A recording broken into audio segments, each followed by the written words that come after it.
Enna, or however you pronounce this backwards Z, has become my new hyperfixation. I discovered this series a few years back, sadly not when it released or when it was conceived, but either way it kinda just sat in the back pocket of my brain until I saw that a game released. I tried the game because it looked so fucking weird and fun and it was free, and yeah, kinda got hooked on it again, which is why I'm doing this deep dive bullshit thing. Obviously, as this will go into as much detail as I can, it will completely be spoiling everything as I'm taking into account that you have seen most of the series and played the game. So yeah, there's your warning. Also, if you want me to make more big videos like this one or any of these that I have made so far, please subscribe and help a lad get some extra cash on the side.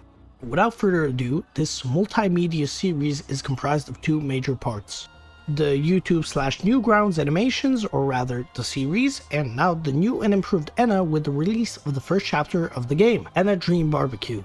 Okay, fully grasp whatever the fuck this series is and what it's hiding underneath this abstract and unpredictable nature, let me just take it away and start with the animated series. The first episode of this Beyond Funny series was released on the 27th of May back in 2020. It has amassed almost 10 million views so far, so yeah, you could say it's pretty popular these days. It's the brainchild of Joel Guerra, more commonly known as Joel G, whose avatar is this not so smart looking yellow dog. This will be kind of important, but think of it more as a small cool detail for a bit later on. It instantly wasn't just a one-man show, and he actually had voice actors, people making the music, and from what I can tell he was the one doing the animating for it alongside Utonui. With all that basic info said, I think I should just start off with the first episode already. First episode is called Auction Day, and to dumb down the bullshit happening here because that's a whole lot of bullshit. The main plot is our main character Enna going along with her deuteragonist Mooney and going to an auction. Enna talks about how auctions these days are These are the utmost grand of days. And then bitches about how Awful.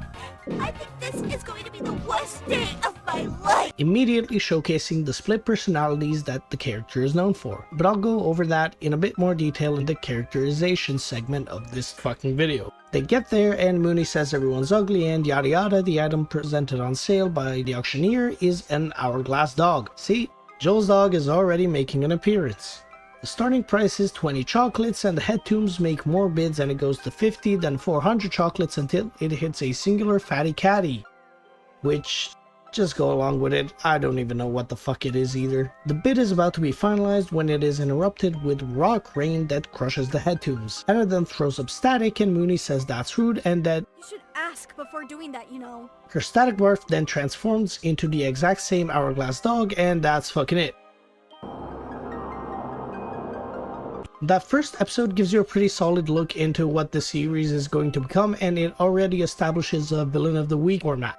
What I mean by this is that there's a unique goal in every episode and the plot is the journey and it goes through to achieve that goal. Something akin to old TV like Tom and Jerry, but with a slightly more adult and sarcastic approach, honestly. Another big part of the series is the random references that appear throughout. I can't spot all of them obviously, but the ones I spot I will make sure to show somewhere in the video, as pretty much every single move a character makes is more often than not a reference to something. But yeah, before I go in depth into this series, I think it is way easier to just go over all of the episode's plots first, so let's just go on to the next one, which is Extinction Party.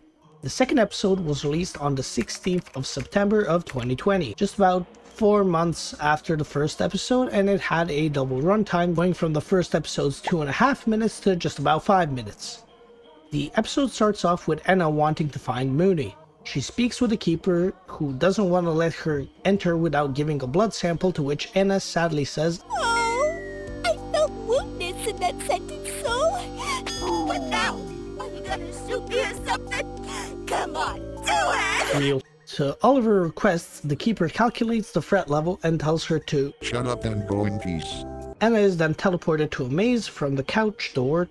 She enters and we get a first-person depiction of what's happening from there on. She wanders about a bit until she finds Merci, who apparently knows her from before. This becomes a trend very soon. Merci gives some directions and Enna continues on. She then bumps into Rubik, who essentially tells her to fuck off, and she does exactly that till she bumps into Robert. Robert overheard that she was looking for Mooney and points her in the right direction through this.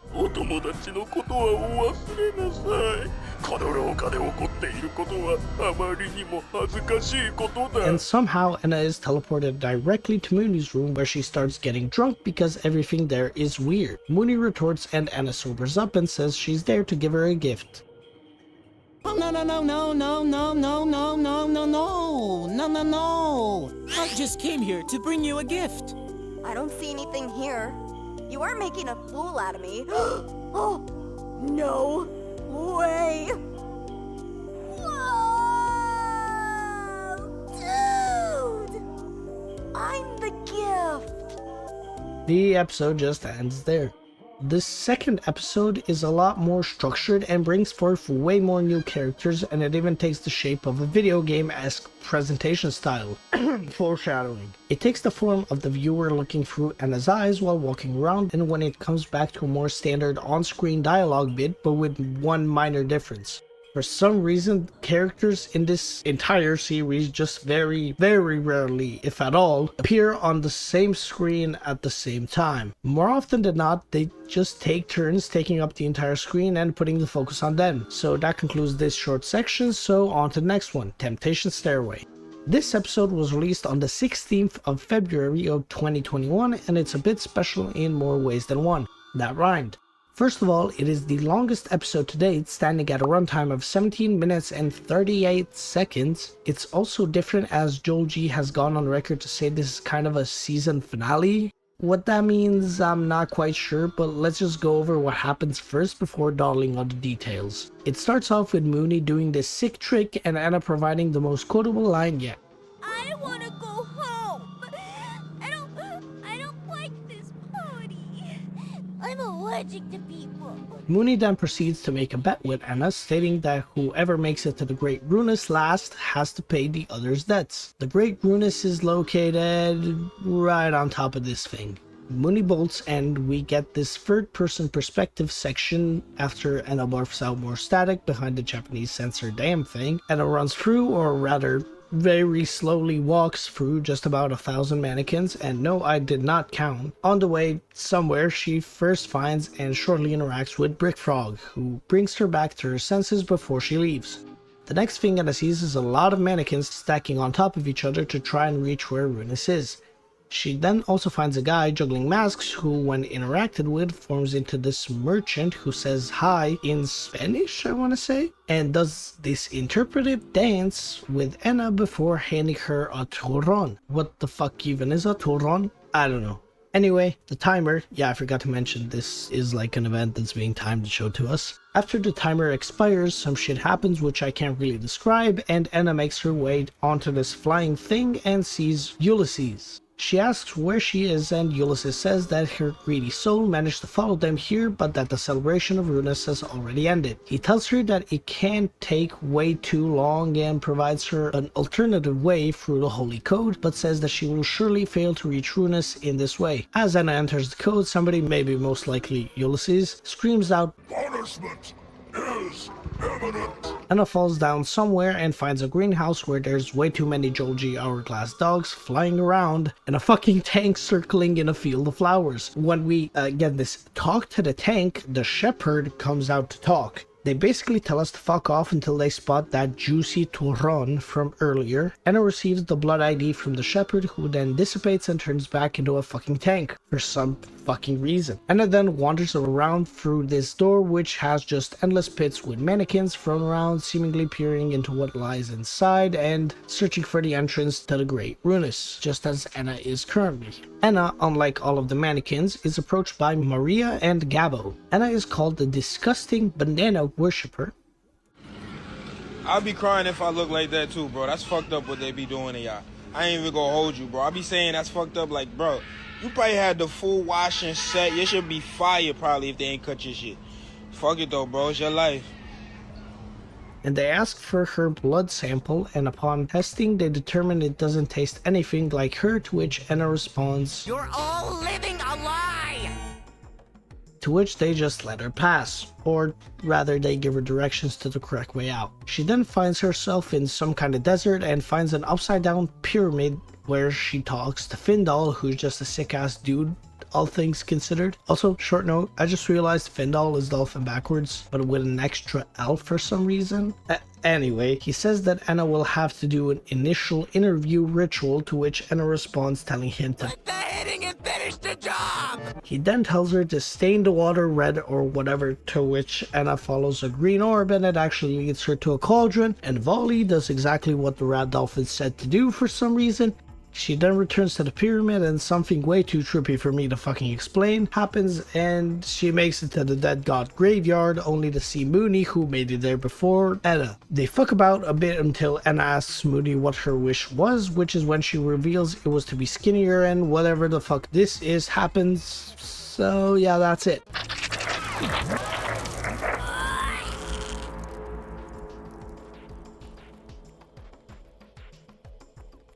Cheese and rice, Mooney! This episode is a bit more special than all of the others when I think about it. Firstly, it being considered a season finale is strange enough, but it does make a bit more sense due to the world building present in this episode. Not only do we, as usual, get a fuck ton of random characters, we also get some bigger names and see a bit of an established hierarchy inside of this weird world. It also unravels into a glitchy mess before our eyes, and the episode even takes much more of a gameplay approach to everything happening on screen. It has a lot of specific things to go over, but I'll just save it for the section all about that a bit later on. Yeah, here's me saying that.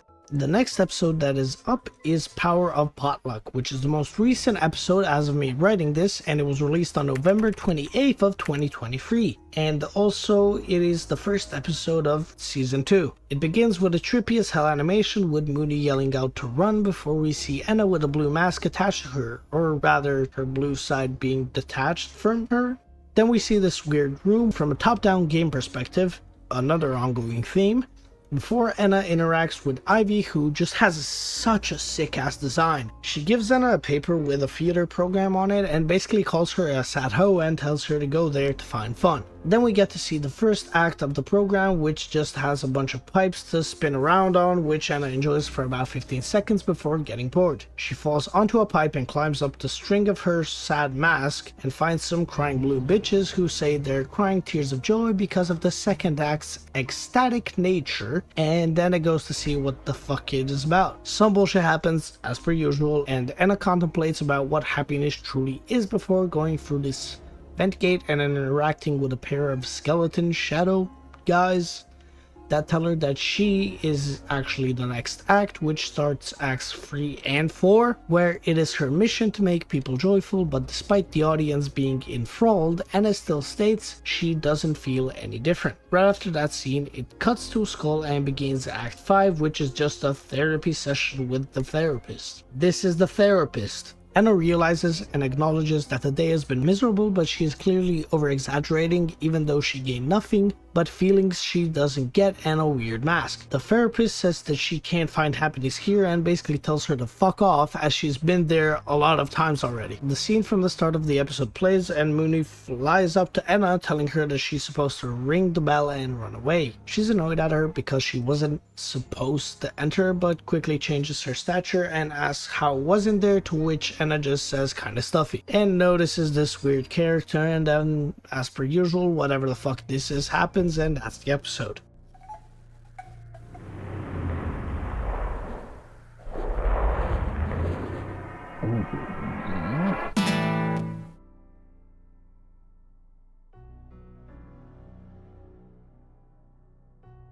What?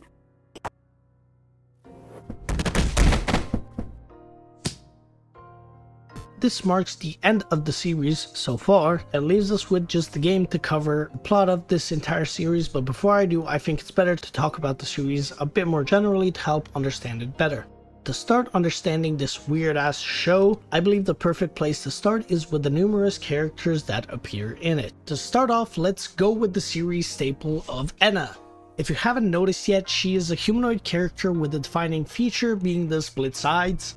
In the series, they are split into a happy yellow side and a sad blue side. These parts of her can also go from happy to manic and equally as much from sad to depressed. As well as it being an integral part of the comedy in the character, the more important thing to mention is the clear inspiration of the comedy and tragedy masks present in way too many places these days, alongside something that I've actually never heard of, confirmed by Joel G himself, and that is this girl before a mirror painting from fucking Picasso, as well as Romeo Brito's art style being a heavy inspiration. However, here I think it's just actually used in a really cool and well thought out way, despite it most likely just being a fluke choice when creating the character. It adds a lot of depth to her complex character, as no matter what the situation is and what the circumstances she finds herself in are, you will notice a consistent behavior pattern, with the big differences being the way of expression.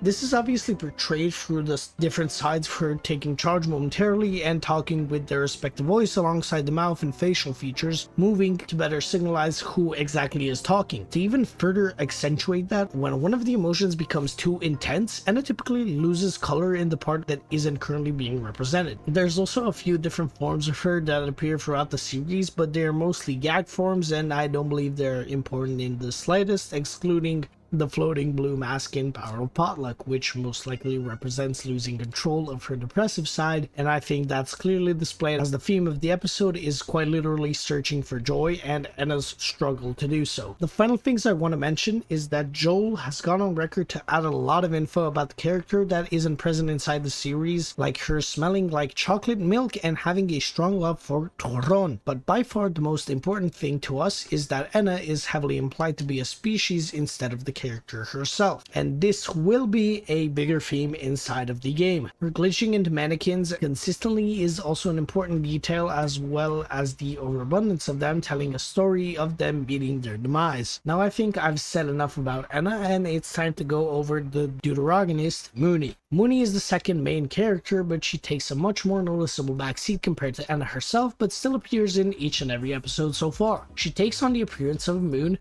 Yeah, you probably didn't need me to say that. She takes on the appearance of a moon in every single episode, except whatever the fuck this thing is that happens in Temptation Stairway. The inspiration was most likely this moon picture from A Trip to the Moon, which is a short film from 1902. Damn, that is an exceptionally deep cut. She is very dramatic and has a very loud personality, kind of always screaming "look at me," which works nicely in tandem with Anna's more timid personality. Well, as long as Anna doesn't crash out. She completes this like Mean Girls-esque trio with just two characters, which is really funny since if you think of it like that, it's kind of obvious who takes what dynamic and when. She often mispronounces Anna's name, most likely on purpose because she is a Mean Girls type bitch, but that's more or less it for her. She surprisingly doesn't get as much development or screen time as you would think, with her being the deuteragonist of this series and all. But with the main two out of the way, I'll just shortly go over the extras from each and every episode. The side dish characters that appear in the first episode Auction Day are the Head Tombs Auctioneer and Hourglass Dog, but I've already went over him, just being Joel's icon. The Head Tombs by far get the most screen time, but they are, as you could have guessed, a kind of species rather than a specific character. They exhibit many types of voices and personalities, but are left very shallow in both this appearance and an additional one a bit later on in the game. The Auctioneer has nothing of interest to add besides him being a puppet, so let's just move on to the few that appear in the second episode. In Extinction Party, we see a few more than before, as we get the first and last appearance of the Keeper, Merci, Rubik, and Robert.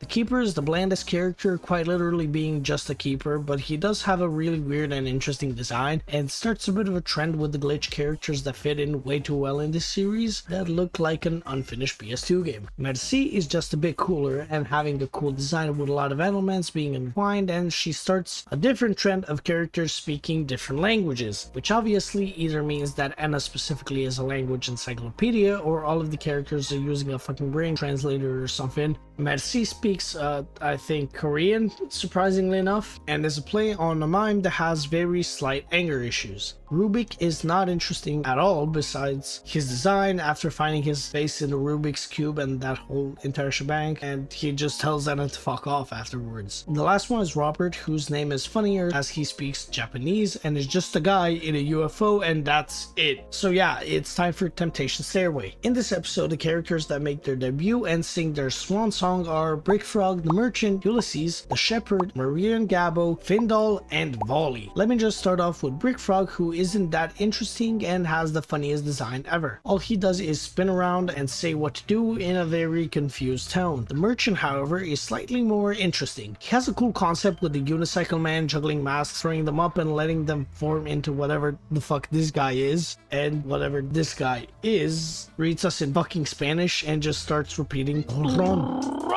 and starts vibing with Anna. He's slightly more interesting, as I said, but mostly because this is something that pops up again a bit later. Ulysses, or however you want to say it, is a much more interesting character in my opinion, as he serves as a protector for Runes, but more importantly he accentuates the glitchiness of the setting extremely well, both throughout his design, personality, and speech patterns. Even though he is kind of a latent character, I really like his purpose. So yeah, Shepard is the next one up and is not that interesting, although she is a fucking hilarious concept of a character and actually has a really cool design after all of the shenanigans. She serves a decently important purpose in the episode and likes the Torron, which is what eventually leads her to let Anna pass. Kind of a pushover, don't you think? Maria and Gabo are a duo, and a hilarious one at that, instantly calling Anna a banana worshipper, which is a tad too far honestly. It is hilarious though to think that this is the first time they saw her and just said that.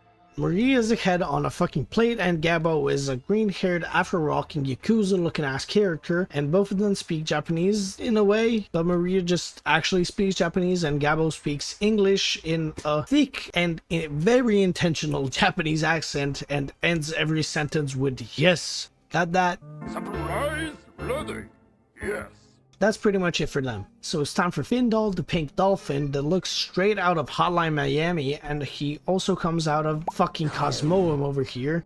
He's honestly pretty fucking rad and he has a really funny interaction but doesn't offer us anything really deeper. The last one we really see in the episode is Volley, who just has a sick ass design and dispels the sandstorm without saying a fucking word because he's a baller. Or she's a baller. Don't really know. That's it for this episode, so time for the final one, Hour of Potluck, which features a lot of characters with very little development or intrigue attached to them. Anyhow, they are Ivy, the crying blue bitches in the wall, these two unnamed skeleton shadow guys, the therapist, and this no-name zipper dino man guy. Yeah, a lot of them are missing names. In order, Ivy is one of the bigger side characters in this episode, and she has a design I absolutely fucking adore, because not only is it this weird cut-up model until you look at her dead on, but the dead stare and even the movements and little hell spawns she creates all look so sick. Also, she speaks in fucking sounds that is just Animal Crossing villager sound effects.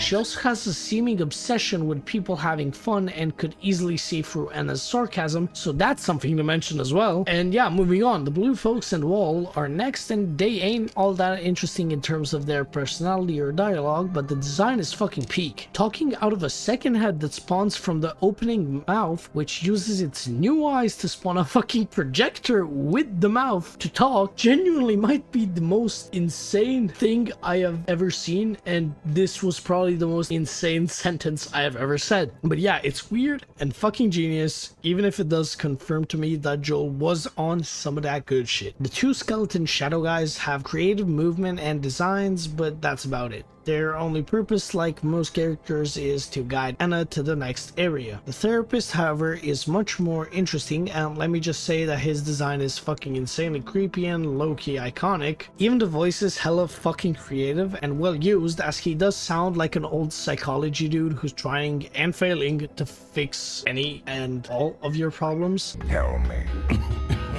what's the flavor of today's voyage? He also kind of just does manage to make Anna understand, but that's a topic for the deep lore segment.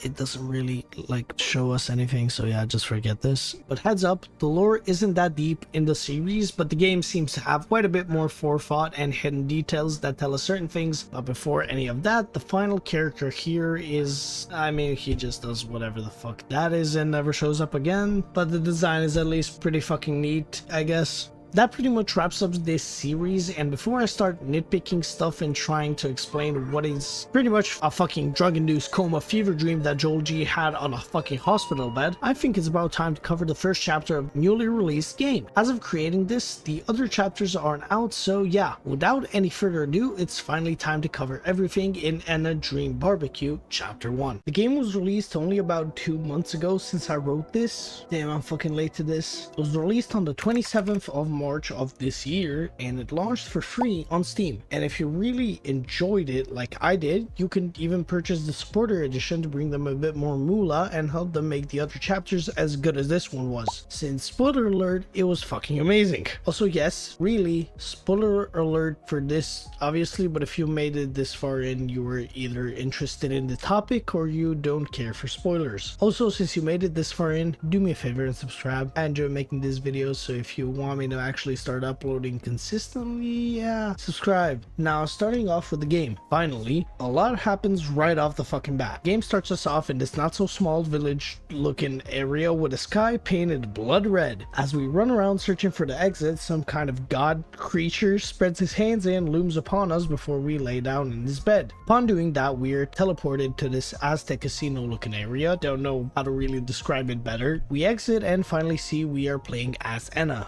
albeit not the same one we know. We'll get to know her better throughout the game, so let's just leave it at that for now. Enna also has her first interaction with Froggy, who is basically the deuteragonist of this game, albeit not really. He is Enna's employer or boss, and he sets her on a journey to get rid of the smoke plaguing the area because he hates the smoke. Therefore, Enna is searching for the boss to get rid of the smoke. Where the hell is the boss? Alongside Froggy, we also shortly interact with Dracula, which is the first gag character, and he just makes very inaccurate Dracula quotes. The first thing we do past that is visit the receptionist, who actually recognizes Enna and starts tweaking out, but he does help out a bit. He says the genies who inhabit the doors control stuff around here, so we need to take it up with them. Easy. Genies equal bosses. But he also does say the boss hasn't even been born yet, you are late. So take that as you will, I guess. I don't know, man. After we find that out, we return to Froggy and meet a few characters that don't offer us with much importance to the plot for now, so let me just introduce them. The few that appear here are Coral Glasses, which is a fan favorite, Suspicious Man, and Kane. All of them are pretty interesting, albeit not important to the plot of the story whatsoever. But yeah, after we mingle with these folks, we continue through the Lonely Door, which is where the entire first chapter takes place. When we enter, we go through this strange backroom thing and get a sudden urge to go to the bathroom, since why the fuck not? Froggy calls us and tells us to hurry, to which Enna responds that she will provide factual truth about this Either way, we move into a lobby where we get an overview of the next area and we can hop right into it. Now here is where the main gameplay cycle is established. Talk to folks, get jobs from them or quests or any other way you want to call them, and complete them to get items to complete other quests to progress. However, that isn't the only way to progress, as the game offers us two surprisingly different ways to get to the end, and even two slightly different endings that result in the same thing. The way of progressing to the endings is split into what I like to call the employed and unemployed routes. The employed route has us complete the jobs given to us by all of the people and get various items that help us progress, whilst the unemployed route has us wander around until we reach the end by getting lost. Yeah, I somehow managed to take the unemployed path first, and ironically enough I am employed. If you want to help me change that, however, please subscribe. Anyway, next up, let me talk about the path we take in the employed route first, as it's what seems to be the intended route. Right off the bat, we can talk to a fuck ton of characters and get a fuck ton of jobs started. The quests we need to complete are all given to us by pretty much every single character with a cool design, and the ones like these bubble bitches don't have anything but some lines to tell us. They're just side characters. The exception here is one of my personal favorite characters, who is Tasky Maiden. Such a silly character, but more on that later. The other exception is the taxi driver, but not because he doesn't have a job for us, but rather because he pretty much makes us take the unemployed route as soon as we do his job. So yeah, the important ones to us are the three witches whose sister got lost and we need to find her and bring her back to them. Shoryo, who lost his 4 pets or breakfast or whatever, and we have to bind them and bring them back to him as well. The shaman, who tells us to get a life. I just know whoever wrote this fucking line was pissing themselves. Porter Alex, who wants us to make this watcher, yes, that's supposedly their official species name, to stop staring at him. Once we get the pets for Shoryo, he will give us 10 chocolates. If you remember, this is the currency in the world, and we can bring it to this vending machine guy, and he'll refuse to sell anything but a jar of fucking mayonnaise after Anna has fucking war flashbacks. I'm not doing what you say I'm doing! I'm not doing anything! I'm not doing anything at all! Anyway, we just buy the mayonnaise and put that on the watcher's head, which allows us to pass Alex's bridge because he is blown up and killed by the watcher because the watcher blamed the player instead of the messenger, which in this case is Alex. So that's always nice. Once Alex is a bit overcooked, yeah, let me put it like that, we cross the bridge and find the fourth witch who is stuck on this building, and we find a crane which we use to move. Not her, just the entire fucking building, because why not? Once we reunite her with her sisters, they will give us the motherboard, which we need to take to the shaman, and he creates the human board. Okay, we can use this in these holes on the ground, and it allows us to ascend through this platforming segment before getting in by something and entering this blackout area filled with a single river, a gigantic porta potty, and a bunch of these red and blue sun people that don't tell us almost anything. We cross the river, and now we can choose which ending to go for, but before that I say that I should go over the unemployed path, which eventually gets us to the same place. To get here via the other path, once we get to this desolate town place, we need to find the taxi driver's head and bring it to him, which allows him to fix his taxi and take us to a new area. In this area we can wander around and get lost for way too long, but we will eventually make it to the line for the bathroom and trade in our arm to enter, and instead of it being the bathroom, it's a fucking club, or as the game calls it, the purge event for some reason. And in here we pretty much just need to waste time and talk to a few characters, like Tasky Maiden is also present here alongside the characters we actually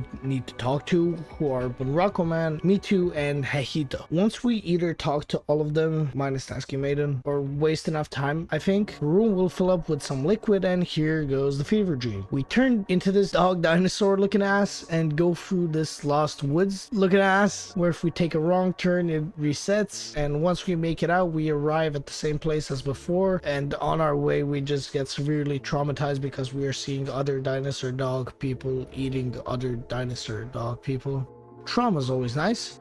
Either way, once we make it out we arrive at the same place as before. Important to mention that in both routes, once we arrive here, Anna receives a new form where the blocky appearance we have seen thus far becomes a specter inside a hole in her stomach while she is portrayed by a humanoid form. Now we are presented with the option to either go to the bathroom in the distance or talk to this dude across the river and go somewhere else. Let's go over the weirder one first, which I believe was supposed to be the intended route again. Once we talk to this dude, he spits cum at us and transports us to this village with these ghost, specter, toad looking guys and Unforgiven Frank. Frank here gives us some insight into which house is the correct exit, and we find it right away.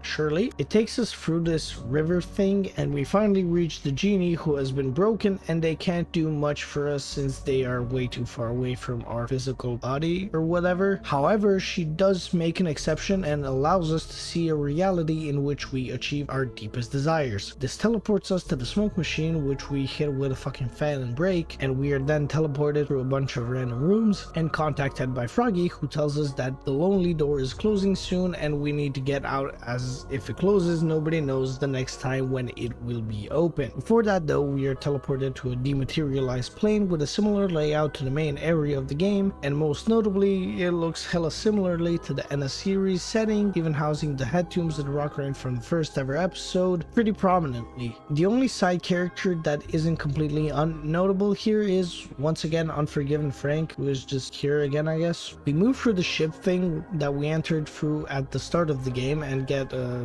frozen, killed by the rock rain, and this confusingly simple final cutscene plays.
Then credits roll and we get a very explicit and important post-credit scene.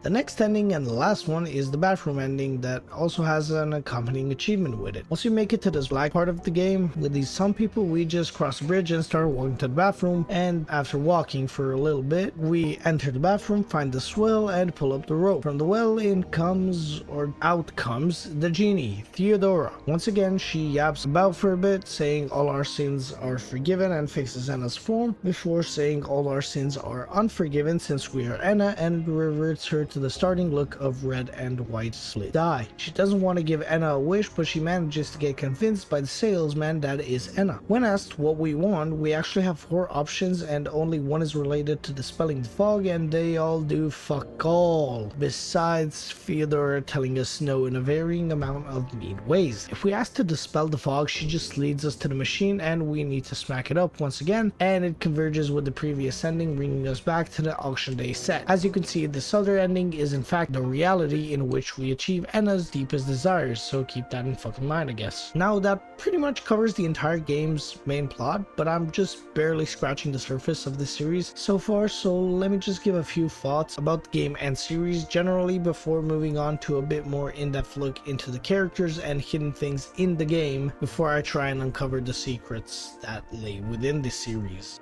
Okay, so starting off with the game's final thoughts. The first chapter of Anna Dream Barbecue was honestly incredible. This game is a very specific niche that can barely be defined as a video game due to the lack of actual mechanics, but at the same time, I couldn't really imagine this in another medium other than video games, and I truly fucking love that. I feel like it was obvious even in the series that this is what Joel wanted to make, and seeing it come to fruition and being this polished is really fucking satisfying. It's truly way more polished than I believed it would be for somebody's first game, and believe me, I tried to break this game, but it's filled with invisible walls, but it's implemented in a bit of a stylized manner, so I can forgive it. Every single character is also very unique, and the amount of voice lines and text lines in the game is just fucking insane. For something that is about an hour long, I still managed to get like a solid 5 hours out of it, and I didn't collect every single collector's edition dog bonus, but don't worry, I am currently showing it in the background. Credits to the man, the myth, the legend, Foxplay. But yeah, I did actually get every achievement, mostly because despite a few of them being a bit annoying, they were either too funny to ignore or provided more content for doing them. The characters, as mentioned, for being unique are also incredibly fleshed out, and each and every one of them is memorable for their specific works.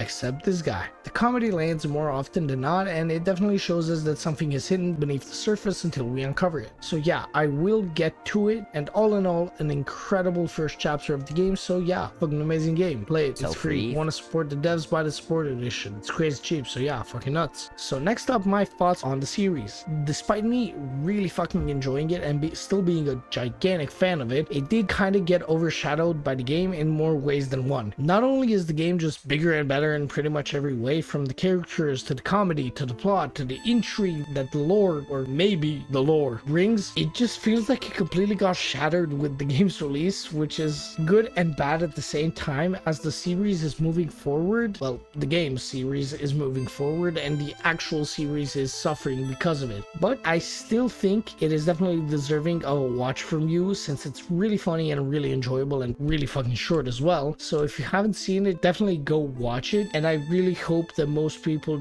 don't just ignore it and play the game thinking they aren't missing out on much. It's like, yeah, you won't miss out on much story-wise for now, but like I said, the episodes are really creative and fun, so definitely watch them. I also just want to mention that the current final episode is Power Up Potluck, but there will most likely be more episodes that will be even more closely tied to the game's continuity, since the last 2 episodes of the series have already started adding little small details to connect it all. So yeah, that's what I think. Moving on, I really want to talk about pretty much every single character present in the game in a little bit more depth. Take a look at their unique character quirks and what they offer us in terms of gameplay and story, and I think the perfect place to start is with our new/old main character, Anna.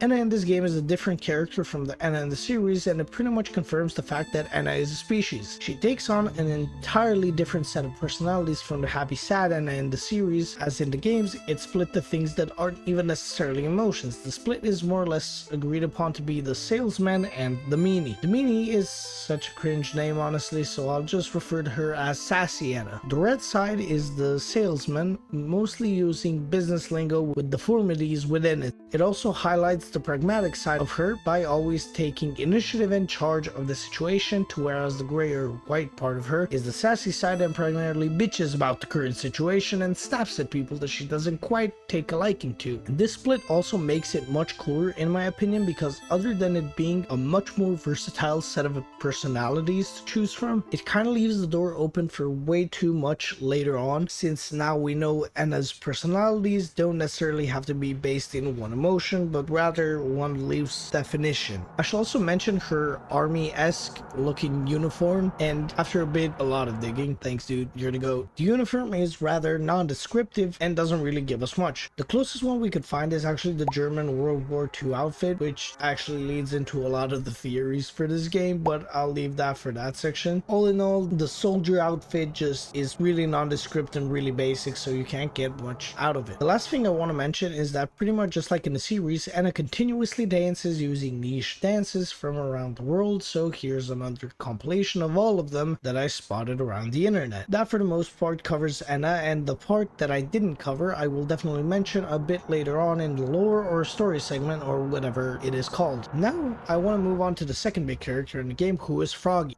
Froggy is our boss, and the moment we get there and start our first day on the job, he says before we can do anything that we need to clear the smoke, and as I said earlier, that is our main premise. Froggy doesn't have that strong of a presence, but he does appear often over the phone. He calls us a few times during the game, and each time he calls us, he mostly asks where we are and what we are doing. Anna, due to the curse or whatever the reason, is unable to say she is looking for the genie and is continuously saying bathroom. Froggy is confused by this, but he puts his trust in Anna, and I would even say it's a bit much how much trust he puts in her. Like, yeah, he calls and asks a lot of times, but pretty much as soon as Anna explains the situation, or well tries to, he says yeah, just keep moving, it's fine, and moves the fuck on while grimacing. I should also probably mention, but yeah, he is a Japanese speaking black demi-human demi-frog thing that looks like it's just a guy wearing a frog suit. Now that I think about it, it really does just look like the frog suit from fucking Mario Bros 3. Either way, he's a quite expressive character who trusts Anna with the job and seemingly is hiding quite a bit at the same time. He's mostly mysterious despite everything he tells us turning out to be true so far. Shady frog, I don't trust your ass. Most of his dialogue isn't anything special either, and he just serves his service as an explanation character and not much more for now. Dracula is the next one up, and he is just a random character voiced by Vinny or Vine Sauce, and honestly his performance is so memorable because you can feel that he was just fucking around and wasn't relevant in any way besides just being a cameo, so just as in the game, let's leave his appearance short. Kane is another short and not very important character, but it's a Russian speaking Japanese lucky cat coin doll thing. He's one of my favorite designs, but all that really happens with him is he says I'm the boss, to which Anna retorts in the best way possible, and Kane gets hit by a fucking meteor and dies. The suspicious man is just another example of people claiming that they are the boss, and that pretty much covers him. Okay, I do want to mention all the characters with not repeating designs, but I will be keeping the uninteresting ones short. Core Glasses is the next one up, and she has quickly become a fan favorite for the lesbian ship of her and Anna, and honestly I'm here for it. She's also ever so slightly more important as she gives us a Steam achievement and a little secret. For that though, she is a timid Korean speaking businesswoman, I think Korean, with coral on her glasses. Gotta give props to Joel for the creative namings such as Suspicious Man, Coral Glasses, Froggy. Either way, she seemingly has a job just like Anna, but it is causing her quite a bit of fucking stress. First we need to encounter Tasky Maiden, who I'll talk about in a bit, but after we do encounter her, we enter this room inside of this ship and we need to type out 7746837. I don't know why. Fair warning though, it's a bit fucking buggy, so give it a few tries by exiting the area and coming back, and you'll eventually get it. You just need to hear the phone dialing sound effects and you know it's working. Then she gives us some more info about Tasky Maiden contacting her and giving her her resume or something, and Coral Glasses is astonished and concerned because all she sees is medical notes from her fucking psychiatrist. So yeah, that's pretty much it for coral glasses, and the final one in this initial area is the receptionist. The receptionist is a one-hit wonder character with an honestly really cool design. All they really exist to do is to tell us a bit about the genie and make it very clear that Anna is a very well-known likeness in this world. But I wouldn't just be a fucking liar if I didn't give credit to where credit is due and say the design and personality of the character is amazingly written, albeit French. Anyway, the next one is also the first one in the second area, and the second and third and fine, I'll do all four at the same time. The witches. The witches are a trio for most of the time until we save their fourth sister. They are called Linda, Laurel, Laura, and Maud. They're all their own person and each have different personalities despite how well they riff off of each other. They also each have differently colored hair, so it's easier to differentiate them, and they also have some spells since they are witches, and the ones we see are these two turning into ghosts, the third one into a cat, and all of them fucking dying. That sure is a spell if I've ever seen one. One thing that is memorable about them is that they reference the We should go home. I am allergic to persons. I got that reference. line from the series, but they aren't too interesting besides that, so let me just move on to Shoryo. Shoryo is, I think, a Japanese-speaking wooden horse thing that is inspired by the Shoryo Uma, which is a cucumber horse for some ungodly motherfucking reason. Either way, he's quite short-tempered and only really serves to give us the job, and the job is to find his 4 pets because he is hungry, and yeah, the 4 pets are these dragon fetus looking ass things, and when we return all of them to him, he just gives us 10 chocolates, which we know by now is basically $10. So the next one up on our list, completely arbitrarily, is Tasky Maiden. Tasky Maiden is, like I said, one of my favorite characters because her design and voice match too well, and even though she is a completely ignorable character, I highly doubt anyone missed her, as she weirdly enough appears a handful of times rather than the whopping 1 appearance that most of the characters have. She speaks English and really likes to pronounce her own sound effects. Her personality is also specific, as she is one of the only characters in the game that actually kind of like looks up to Enna, as she has a job and Tasky Maiden wants a job, which even leads into the small special interaction with coral glasses in them. But well, anyway, they don't really interact directly, nor is it confirmed, but it's really fucking obvious, so shut the fuck up. She also gives us one of the game's first creepy ass moments with this, and I don't even know how to describe this hell spawn, so I won't, and I'll just move the fuck on. Banger character. Please make a poster or something of her. I want it to creepily stare at me in my room. Please.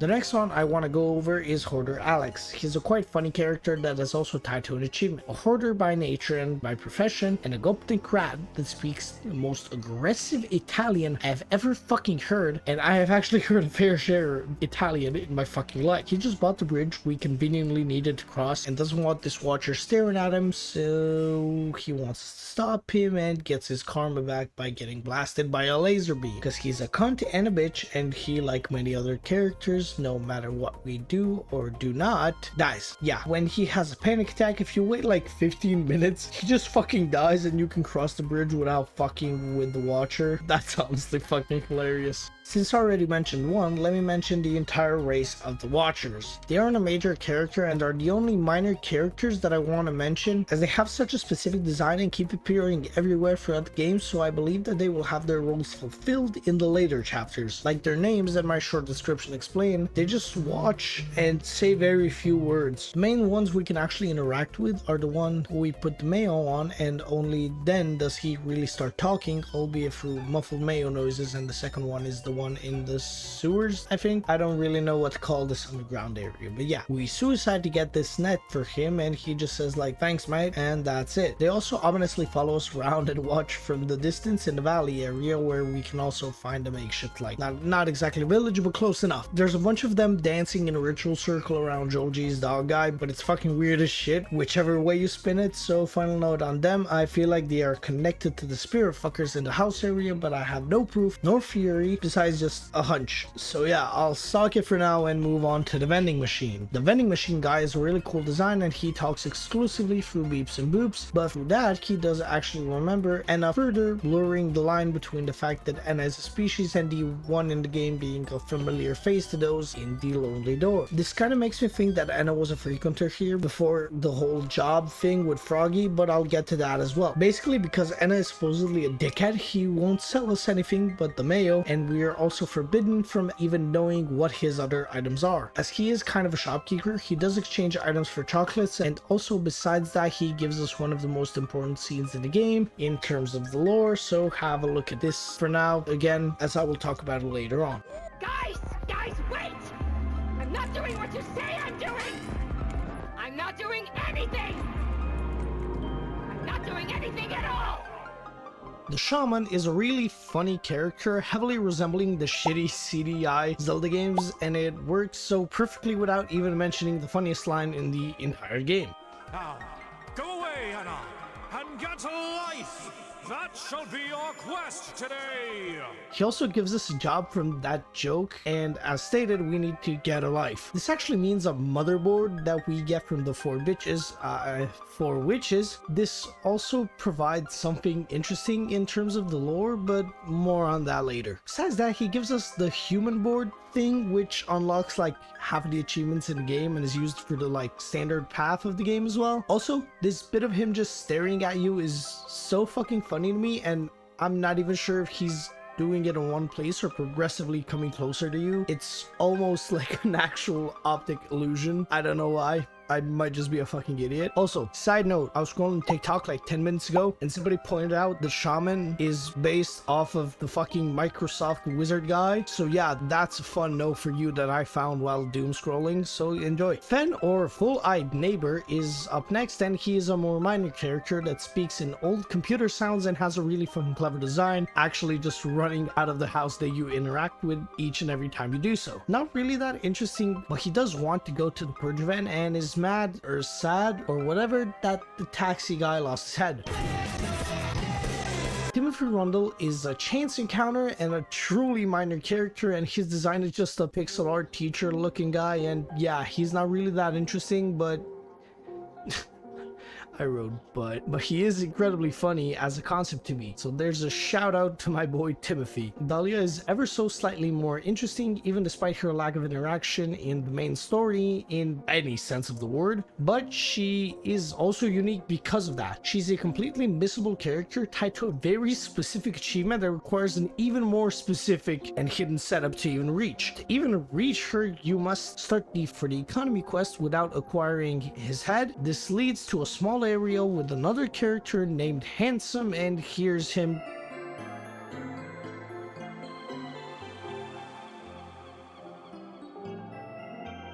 doing his thing. And yeah, that's just literally all this guy does. Then we need to go through this specific door and go through an even more specific set of mazes and holes that lead into more mazes, find more holes that lead to her. And also another side note, Tasky Maiden is once again omnipresent here and can be found in the maze. Either way, when we reach the end of the maze, we can finally enter Dahlia's beauty shop where everything costs an arm and a leg, and no, I don't mean literally this time. Everything is hella overpriced in terms of chocolates, which we only get 10 throughout the entire first chapter, being literally an exclusive item from the fucking horse dude. And like, look at this shit. How could anyone ever afford this shit? Also, these items fucking suck. It's just personal cheese, coconut milk, and a jar of Alfredo. Fuck you, you piece of shit, stuck up French bastard. I think it's French at least. Sure sounds like it. Fuck you. Either way, she also fucking hates Anna and is constantly throwing so much shade that I can't even call it shade because it's just fucking darkness. The burns are so severe that you could say she's from hell. Makes sense for a French person. Anyway, it's finally time for the characters in the following area, which doesn't have an exact name as it's the path to the purge event, but the only characters that are actually here are the Watchers and completely obsolete mega minor characters like the Amoeba guys, Jinxes, or these leg guys, among many other small guys. But yeah, the only other character of note on this path, if you even consider it a character, is this moon thing, so there you go. Now it's time for the ones actually present during the purge event, and fucking hell, Tasky Maiden is here again. Skip her and let me mention Mitu first. She's another one of my favorite characters as she has a really cool design, concept, and personality. Her entire shtick is being hung by her feet and neck, and she seemingly never stops bleeding and is, in a way, cursed to use 4-letter words in each sentence. And although it is most likely some sort of curse, she doesn't say 4-letter words in each sentence, but rather if she makes a mistake, she gets punished, wouldn't you say? She's also really colorful, both with the smiley persona and color palette, and despite my love for her, she doesn't really tell us anything interesting besides wishing Enya good luck with finding the bathroom. Next one up in this area is Bunraku Man, who I'm not even sure I encountered. I guess I'll just tell you while I'm editing this, because I genuinely don't fucking remember. This Aussie is just being an Aussie for Aussie's sake, and is a drunk party animal who looks like a fucking stick getting carried around by a ninja.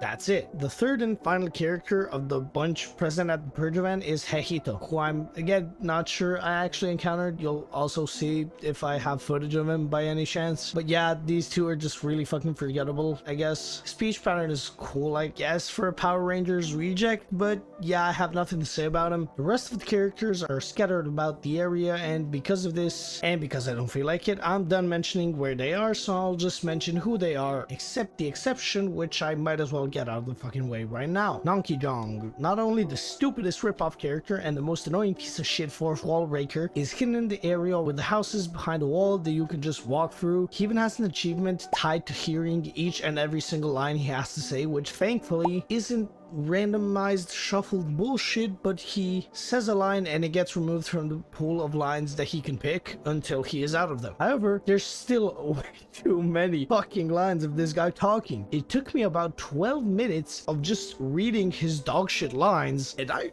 think I read pretty fucking fast. Like, this took so much fucking time. Fuck this character. I know it's a gag, but it's one of the rare shit gags in the game. Although I do respect this amount of being a fucking troll, fuck you for making this, especially for making this an achievement. Like, there's a lot of troll achievements in this game, but even the one which has us literally click on every single wrong house to just make them all fucking vanish, or wait for Alex to fucking die, stare at a fish tank, or even just the fucking random achievement that you get most likely while playing the game, which just has Anna fucking blinking. He was so obviously trying to be a dickhead. Like, I respect it, but still, fuck you, man. Fuck you. Anyway, since we are in the area, Unforgiven Frank. He's just beyond kind and kind of looks like a RoboCop King hybrid that's ginger as well. His entire shtick is that he can't be forgiven, but has learned from his past deeds, whatever they are, and now only wishes to tell the truth, which is exactly what he does. This does even get more extreme as the genie, Theodora, actually refuses forgiving Frank with a simple and stern no if you ask for his forgiveness. I think this is unique and might be something kind of important later on, but still of no importance as of right now. Final character in this game that I will mention is the genie herself, Theodora. You already know too much about her if you've made it to this part of the video. She's the genie of the Lonely Door and speaks in Greek for some fucking reason and absolutely despises Anna and Frank. I've said most of her role already before, so here's just a bit of the different stuff about her. Her design is based off of this random ass fertility vessel from Peru, and honestly this came as a shock since I would have sworn up and fucking down that she was supposed to be a fucking Russian nesting doll. But hey, you win some, you lose some, I guess. Besides that, we're also introduced to her all the way back even before we entered the first bigger area of the game, like legit in the hallway where Froggy calls us, which I have just now noticed this as I was editing the first part of this video. But yeah, she's a stuck-up snobby type character with a moral high ground over everyone, but even more specifically Anna. Despite this, she's also fair and ignores her hatred just so she can make Anna's wish come true, even with the stipulation of being left alone, but still that's cool, I guess. However, that finally wraps up the short characterization segment of this fucking video, and I believe it is finally about fucking time that I start going over the lore and my own theories about it. So without any further ado, here we fucking go. Short intermission. I did not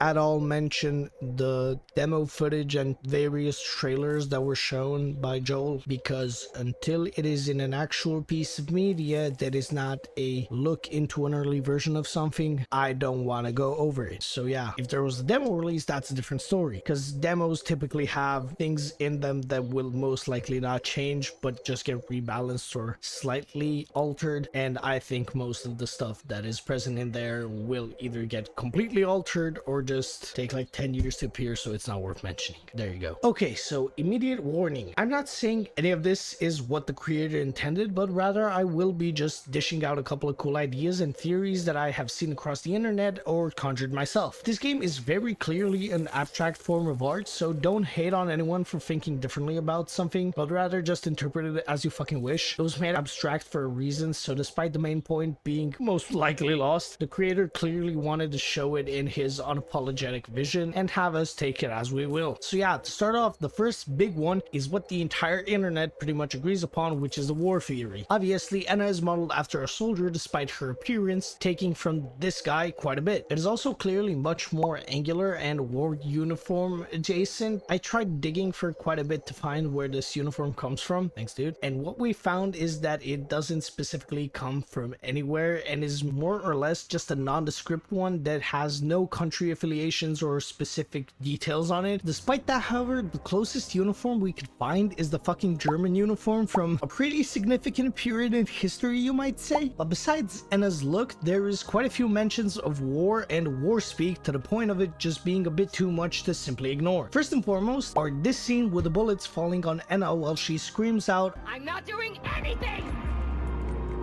I'm not doing anything at all!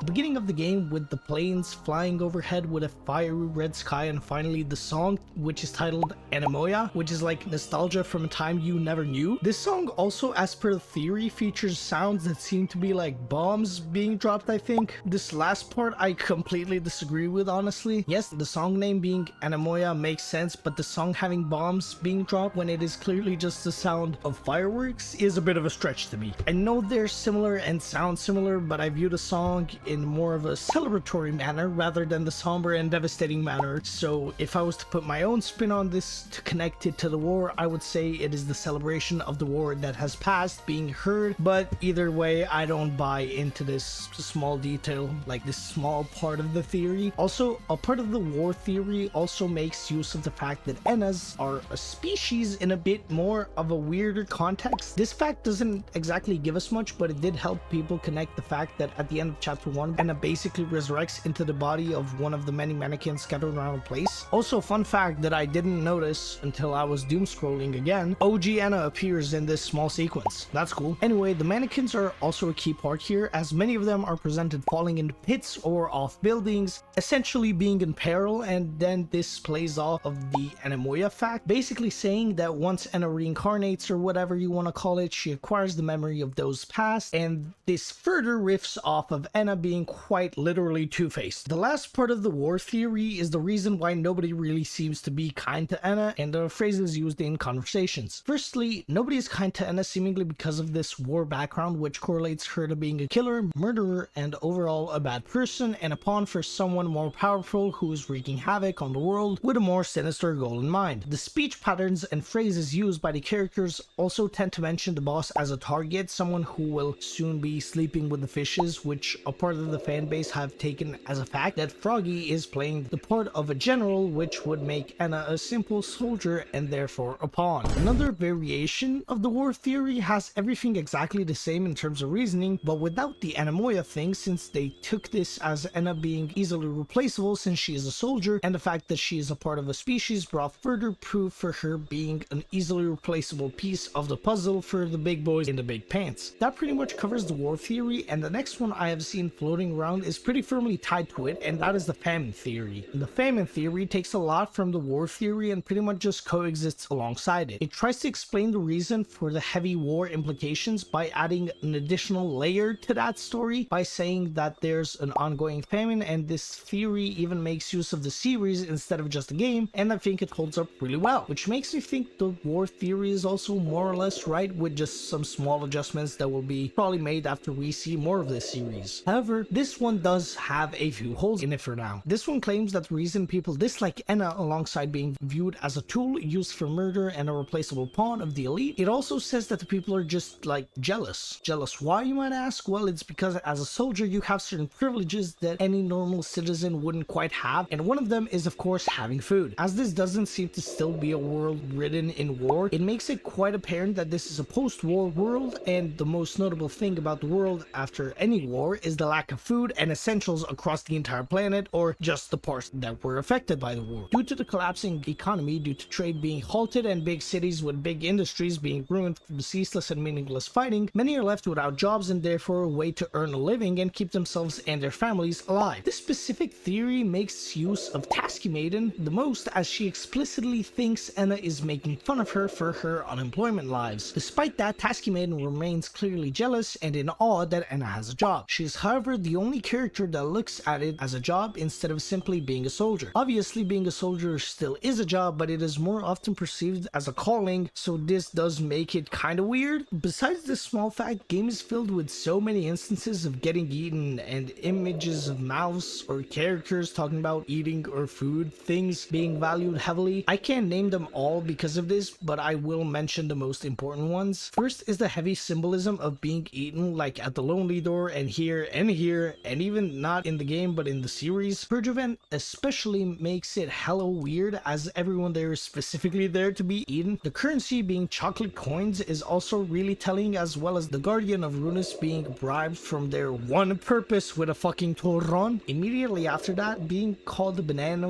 worshipper, which, well, funny, it is again putting food quite literally on a pedestal. There's also even more mouse and food adjacent imagery stuffed inside both the games so far and the episodes of the series that have been made since the game was in development, so yeah, just Temptation Stairway and Power of Potluck. But yeah, I think you got it by now. That pretty much summarizes the Feynman theory and the big war theory, so I think it's about time that I shell out a few of my own ideas that I haven't heard around the internet and give a few thoughts of mine about what is most likely the intent behind this abstract story. One thing forgot to mention, this theory takes into account that everyone speaks different languages, as the cultures are intermixing, which is something that often happens in post-war moments in history, so people tend to migrate to areas with better living standard in any way that they can. To start off, I want to mention the first idea that popped into my head, which I truly believe makes sense and is most likely so simple that people typically overlooked it completely. The entire series and game being filled with stuff like code, computer pieces being presented as organs, more or less, and the entire thing pretty much being presented as a simulation, which is exactly what I think it is. Firstly, the endless code appearing during the series alongside the way each of the episodes and the game is constructed makes me believe it is a literal simulation of the scenario we are currently playing. The thing that pretty much cemented this inside my brain is in the series, while trying to reach Runus in the episode Temptation Stairway, we have what is called the Holy Code. Can't really get any more explicit than that, can it? The entire thing being a simulation also really made me think about not only the Enna species, but even more specifically the Enna we see in the game being reincarnated into another mannequin. The thing I think is really specific here,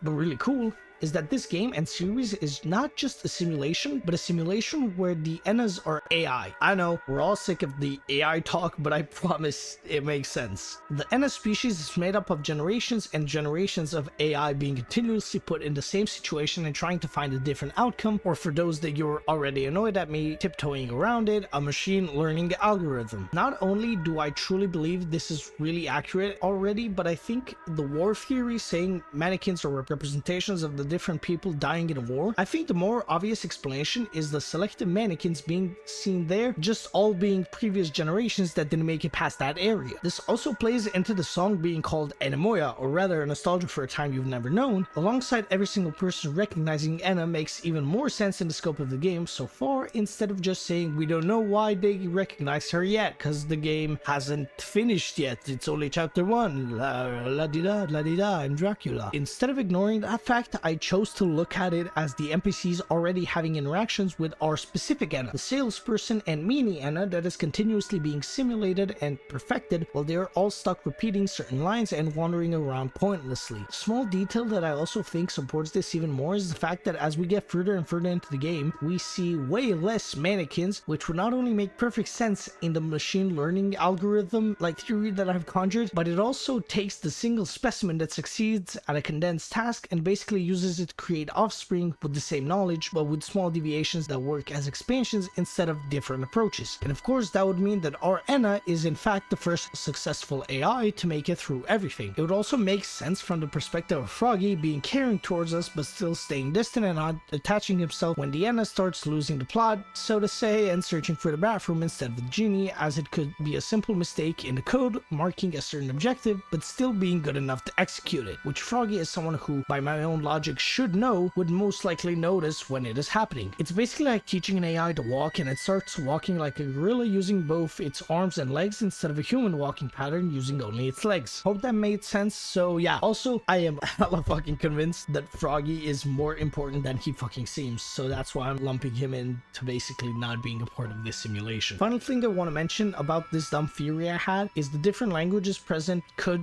be easily translated through the characters, because at the end of the day, the learning algorithm needs to understand its objective no matter the language to be able to make sense of it in its own language of zeros and ones. The second big one I managed to conjure myself is related to Anna's role in this entire thing. This one, just like the famine theory being aligned with the war theory, mostly also works with my previous one. The idea that popped into my head really just came out of the fact that quite a few characters die after Anna resolves their worries, aka completes their jobs that they have given her. This made me think of Anna's role in this world, and I came to the conclusion that she is somewhat of a leading hand in what is presumably the limbo of this universe. So the characters found inside of the game and series don't seem to be necessarily good or bad, so I think it would perfectly work as a sort of limbo where Anna's salesman persona works really well to explain it. Her job is to help these people move on, and by completing their jobs it helps them move on, as no matter if it ends well or poorly, it does spark a change. The witches, for example, find their sister and pass away satisfied, whereas Hoarder Alex gets a bad ending for being a bitch at the end of his time. Also important to note, it is at the hands of the Watchers, which I think work as sort of overseers for Anna's work, which kind of does explain why they're consistently lurking around every corner that Anna is at. I think it even makes sense, especially considering characters like Unforgiven Frank and Tasky Maiden, who are omnipresent and appear more often than the other characters, as they don't really progress or have any requests, but rather they're just sticking to their ideals, which is basically a refusal of moving on from what is keeping them in limbo. This theory is a bit of a stretch, but it felt right for a decent amount of the time until I started thinking about why everyone recognizes Anna. That part I couldn't truly explain, so to fit in with this, I pretty much headcanon her being like a mythical being that comes to them from the endless monotony of the afterlife in limbo. The other problem with this one also comes from the series, where Anna doesn't really do anything for anyone, and all of her actions are mostly self-serving, so if it isn't supposed to be something made clearer later on, I sadly think I was completely wrong here, and this one is probably going on the shelf with the other famously wrong theories. This pretty much wraps up all the theories I wanted to mention about this series so far, so I think it's about time to conclude this huge yap video for good. All in all, I think this series and series of game chapters has a long way to go, and especially the story still has a long way to go. I'm really happy that the game got the attention it deserved. If not for the really obviously hidden story behind the absurdity, at least everyone loved the jokes and comedy-centered gameplay, which heavily focuses on the absurdity of the situations. I'm excited to see what the rest of this game has to offer when it does come out, and to see where the series is headed. I honestly have no clue if it will go into a more story-aligned absurd angle, or if it truly will just remain the comedic masterpiece that once again proves that people want enjoyable stories as much as they want big masterpieces. Another small game that did the impossible and managed to garner a huge following, standing on its own two legs while also being what is most likely to be the single most unique game I've played this year, if not in the past 5 years even. It is such a labor of love, and each and every single movement the characters do and the lines the characters say is so inherently planned out that I can feel when the creators were pissing their pants laughing at the jokes they made. It feels so truly alive, and I cannot state enough how hyped I am to finally see where the rest of this acid trip is going. But for now, that will be it for me, and of course, if you did enjoy, please like and subscribe, because I wouldn't mind earning a little extra dough on the side from something I love doing. But yeah, that's it. Bye bye!